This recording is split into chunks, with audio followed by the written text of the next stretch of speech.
البدع والأهواء، أهل البدع العقائدية وأهل البدع السياسية. نقول بيننا وبينكم السلف، بيننا وبينكم الكتب، كان فيقول البدع بيننا وبينكم. Bismillahirrahmanirrahim. Al-haditsus sabi'. Hadis yang ke-7. An Mu'adzi bin Jabal radhiyallahu anhu anin Nabi sallallahu alaihi wasallam qala la tu'dhim ra'atun zawjaha fid dunya illa qalat zawjatuhu minal huril ain la tu'dhih qatalakillah.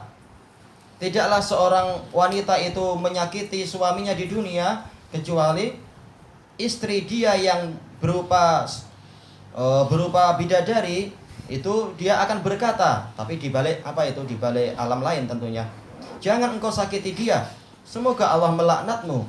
Fa innama huwa indaki dakhilun yushiku an yufariqaki ilaina.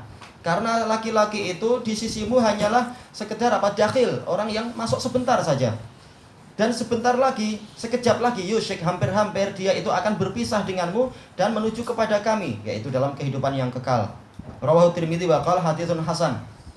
Memang dohir hadisnya sanadnya hasan, dan ana tidak membaca apakah para ulama mengilal hadis ini, tapi para ulama di Yaman menggunakan hadis ini. Kalau dalam catatan kaki buku lain gimana hadisnya? Didoifkan. Ada pembahasannya di situ. Anak-anak baca coba, jazakallahu khairan. Karena sebagian masyayikh memakai hadis ini.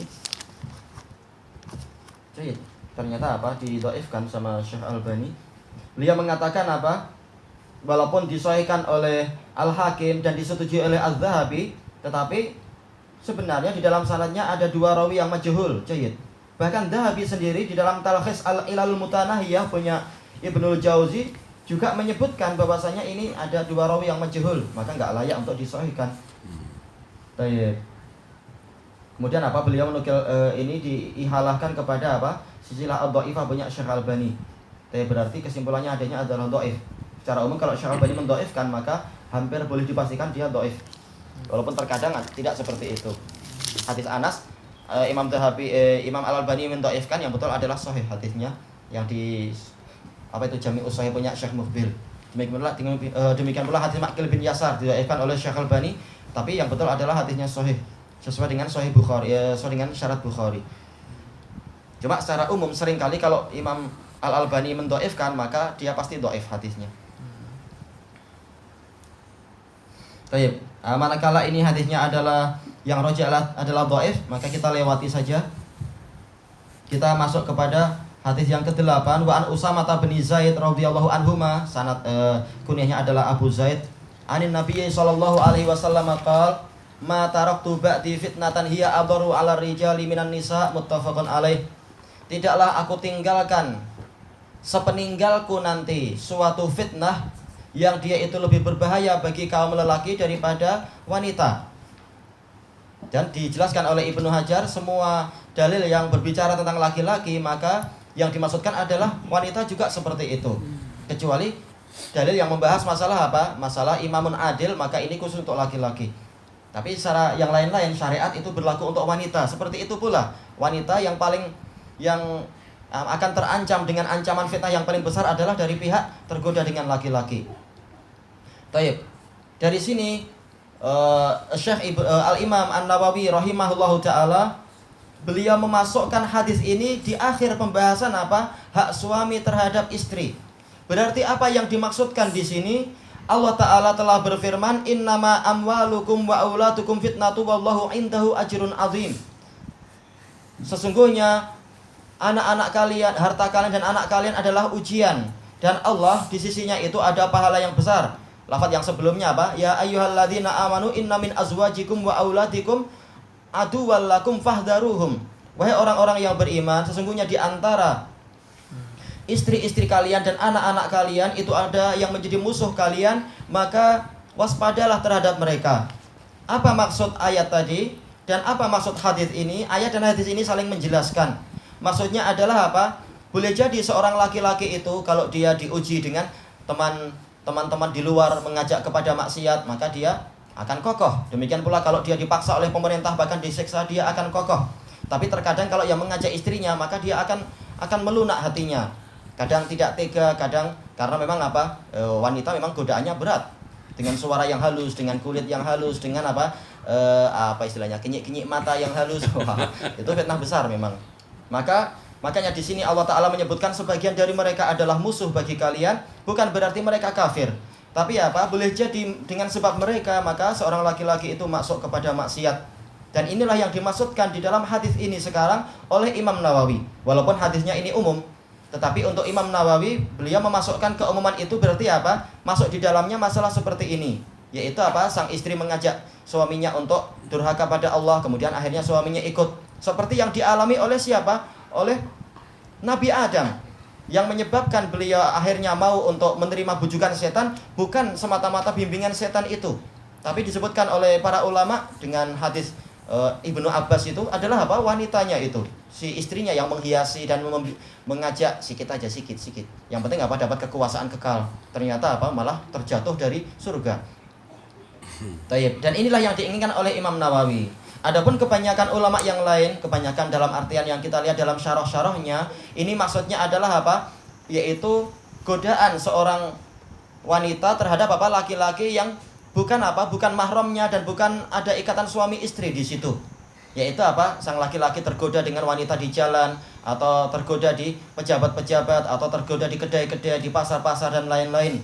Sebagaimana dijelaskan oleh Imam Ibnul Qayyim rahimahullahu taala di dalam kalau nggak salah kitab beliau I'lamul Muwaqqi'in, dan juga di dalam kitab Ahkam Ahli Dhimmah membahas masalah itu, fitnah yang besar ketika para wanita itu mereka menampakkan auratnya di jalan-jalan. Ini fitnah yang sangat besar.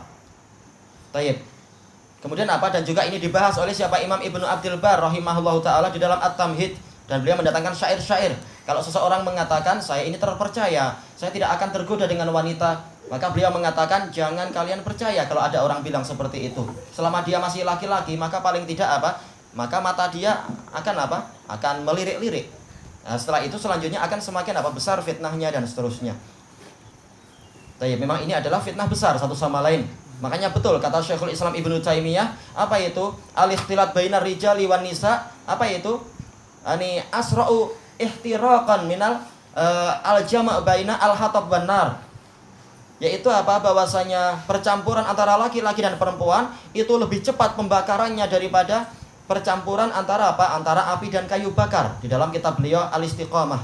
Memang ini adalah fitnah yang sangat besar. Maka beliau dan juga Imam Ibnul Qayyim dalam kitab-kitab tadi mengatakan wajib bagi pemerintah untuk memisahkan antara antara laki-laki dan perempuan yang bukan mahram, karena fitnah yang sangat besar. Demikian pula kemudian Ibnul Qayyim menukilkan ucapan-ucapan Imam Malik dan lain-lain tentang wajibnya untuk dipisah.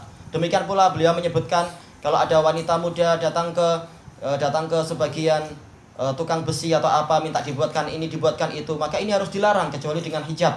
Kalau sudah ada hijab maka tidak apa-apa. Tapi kalau tanpa hijab ini fitnah besar. Bahkan kata beliau sekalipun mereka bukan wanita merdeka, sekalipun mereka adalah hamba sahaya, karena fitnah itu ada. Fitnah tetap ada.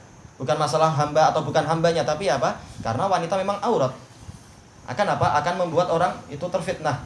Bahkan walaupun dia adalah berkulit hitam, sebagaimana dijelaskan oleh siapa? Makhluk yang sangat bertakwa kepada Allah. Semacam siapa itu? Sayyidut Tabi'in, Sa'id ibnul Musayyab. Beliau mengatakan lau u'tumintu bi qintarin minadz dzahabi wal fiddah lawajadtuni aminan. Kalau saya dipercaya untuk menyimpan harta yang banyak berupa emas dan perak, ini saya dapati saya ini terpercaya.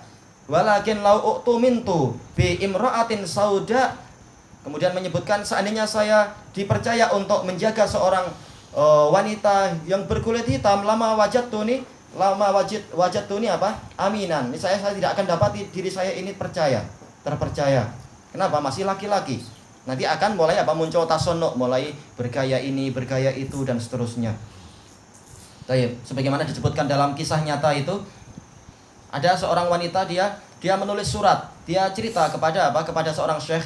Syekh, dulu saya tidak pernah memakai hijab, yaitu tidak pernah menutup wajah saya. Suami saya suruh saya tutup wajah, tapi saya nggak mau. Nah, ketika suami saya pergi ke tempat yang lain kerja jauh, maka mulai adik suami saya itu datang. sering membantu ini, membantu itu. Adik saya laki-laki. Nah, setelah sekian lama mulai gayanya mulai berubah dia.